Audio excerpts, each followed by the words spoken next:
దేవునికి స్తోత్రం. ప్రియమైన వారలారా, రక్షకుడును ప్రభు అయిన యేసుక్రీస్తు వారి నామంలో మీకు శుభములు వందనాలు తెలియజేస్తూ ఉన్నాం. దేవుడు మిమ్మలను, మీ బిడ్డలను, మీ కుటుంబములను దీవించి ఆశీర్వదించునుగాక. ఆమెన్. God bless you.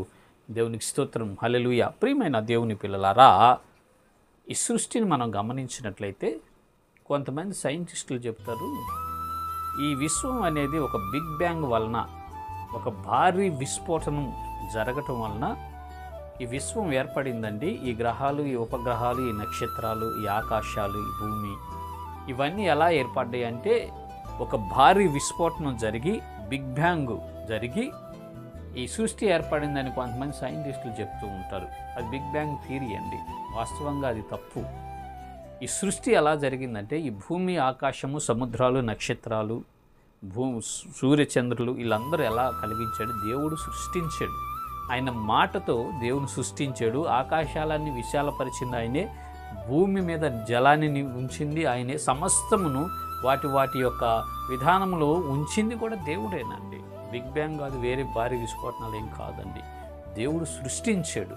ఆ మాటే పరిశుద్ధ గ్రంథంలో సెలవిస్తూ ఉన్నాడు భక్తుడు. చూద్దాము. యోబు గ్రంథము 9వ అధ్యాయము 8వ వచనం చూస్తే ఈ రీతిగా రాయబడి ఉంటుంది అక్కడ.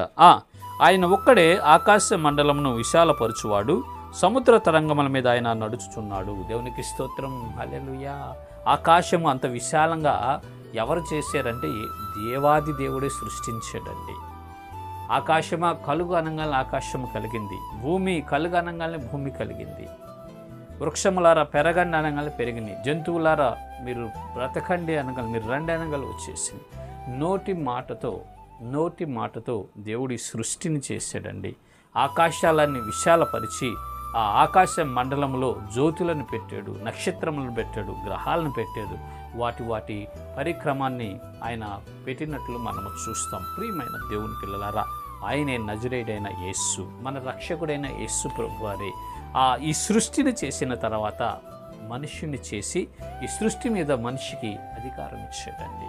ప్రియమైన దేవుని బిడ్డలారా, దయచేసి గమనించండి. అంతేగాని ఏదో భారీ విస్ఫోటనం చెందటం వలన సృష్టి ఏర్పడింది, వాటంతటికి అవి ఏర్పాటు అవుతాయి, కొన్నాళ్ళకి వాటంతటికి అవే నాశనం అయిపోతాయి అనే మాటలు, అవన్నీ హేతువాదులు చెప్పేటటువంటి మాటలు, దేవుని మీద నమ్మకం లేనటువంటి వారు చెప్పే మాటలు, అవన్నీ కట్టుకథలు, అబద్ధాలే. అవి నిజం కాదండి.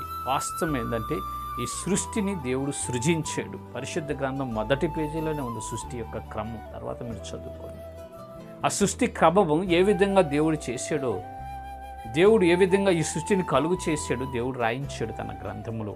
తన భక్తుడి ద్వారా కూడా పలికిస్తున్నాడు. యోబు భక్తుడి ద్వారా ఆకాశములను విశాలపరిచింది ఆయనేనంట, సముద్రాల మీద నడిచేది కూడా ఆయనేనంట. అంతటి శక్తి కలిగినటువంటి వాడు, సర్వాధికారి, సర్వమును సృజించి సర్వమును పరిపాలించుచు జీవించుచు ఉన్న దేవుడు మన రక్షకుడైన యేసు ప్రభువారు. కాబట్టి ప్రియమైన దేవుని పిల్లలారా, సందేహాలుంటే తీసివేయండి. ఈ సృష్టి దేవుని యొక్క చేతి పని, దేవుని యొక్క నోటి మాటతో కలిగింది.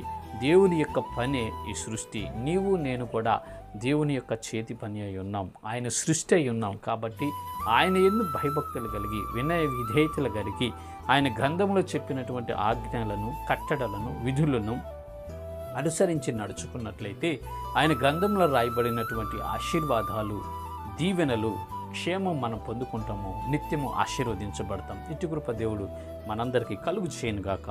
ఆమెన్. God bless you. దేవునికి స్తోత్రం. హల్లెలూయా.